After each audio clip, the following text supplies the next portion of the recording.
reach about 60,000. Yeah. But 55, Like of course, August will basketball event. Here's Jeremiah. Over to Brownlee. Baseline jumper.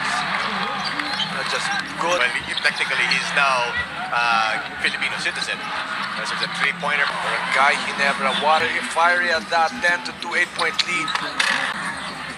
Sabi niya siguro from Michael Qualls. Yeah, but a lot of that had on the hands of Big Bo. See it one more time. Really tried hard. Well, extended. He pivoted.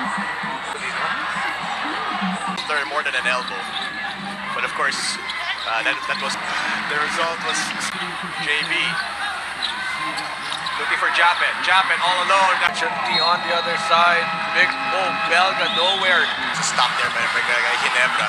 Jeremiah over to Malonzo. Malonzo Very fresh. Talaga dito ang kuponan ng not the best person to pass to in an open court. Big Bo Belga up fake, puts it up and Kailangan pa ng foul. Ito si loose ball in the hands of JB. Another possession. Here's Malonzo. Baseline jumper. Puts it up again. actually that Jamie Malonzo has really been doing. Belga against Japet. Good friends. Good former teammate there. Stop it. Monster jam. Stanley breaking out. That's going to be a highlight play.